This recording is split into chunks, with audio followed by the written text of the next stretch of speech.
graphs of the future usually go upwards at a slant, at an angle.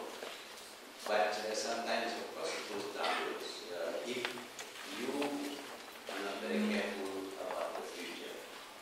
So we have reached this point in time, and you know that Malaysia has developed somewhat compared to the situation in 1991. Even compared to the situation 7 years ago, because we have to be 7 years ahead, and therefore we look back 7 years ago, we would also notice changes taking place.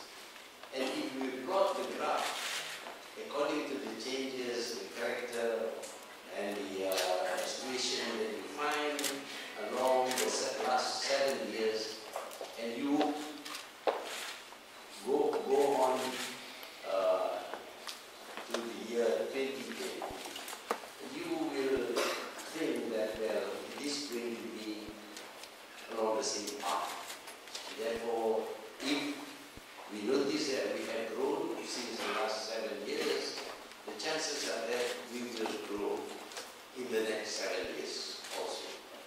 So looking at the past picture, it is possible that we will achieve the objective or the target of 2020. What is the target for 2020? It is to become, for Malaysia to become a fully developed country in our own mode, which of course means that we are not very happy with the developed countries that we see today. We don't want to be exactly like that, but in some ways we must be like that. But we must retain certain characters that we think is good for us. And what is going to happen 7 years from now, of course, affects the younger people. People like me, I think it's today, think about 7 years from now. See, but this is about youth. What are they going to be like? And how are they going to contribute to the progress so that we extrapolate to 2020, the graph moves along almost a straight line upwards. However, in every society there are negative forces, positive forces, and they are always in conflict. And we see that negative forces seems to be growing somewhat, maybe faster than it was before, but the positive forces are still there.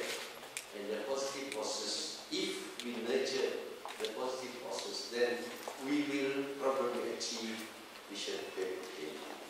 But what are the negative forces?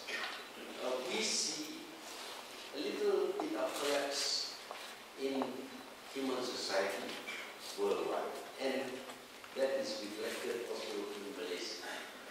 Let's take moral values for example. Well, I was born ages ago. In those days, parents had complete control over their children. I was not allowed to go out of the compound of the house. And if my friends wanted to see me, they had to come to the house. And the only time I go out of the house was to go to school. From school, I come back, and in my case, I have a very strict father who was a former teacher, and you know what teachers are like. They keep on teaching even when they are not in the school, at home. So if you read my book, please read my book because they give me some copy to you by that. Well, in my book, I think I tell the story about how very disciplined my brothers and sisters were, because my father worked as a senior auditor at the government office. When he comes back, he reaches the bridge, crossing the small little height or ditch to the compound of the house, and he would cough. I think the cough was not deliberate. I think it was unintentional, but he would cough. The moment we hear the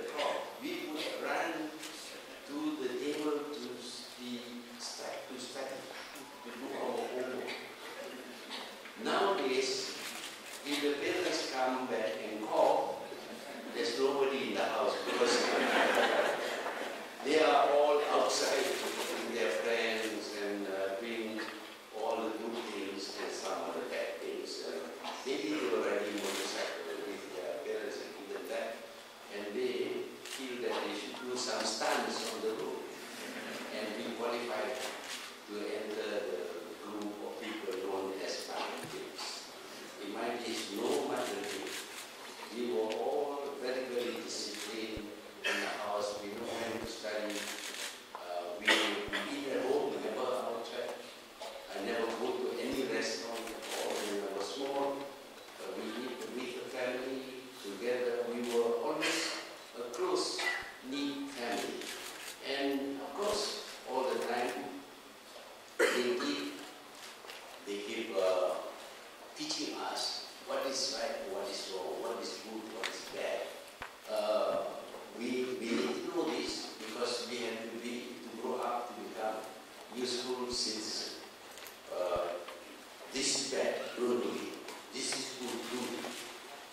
And you must be very, very disciplined. All these things get embedded, becomes a part of our personality, so that when we grow up, we are guided by this value system. Today, of course, what happens is that mother and father all are involved because they have to earn as much money as possible. So there will be no father and mother to guide the children. Since they are out of the house, they keep the key under the carpet, or rather the welcome mat. And when the children come back from school, if they come back from school at all, usually they come back from shopping complexes, they come back, they take the key from under the doormat, open the door, goes to the fridge, gets some makan, and then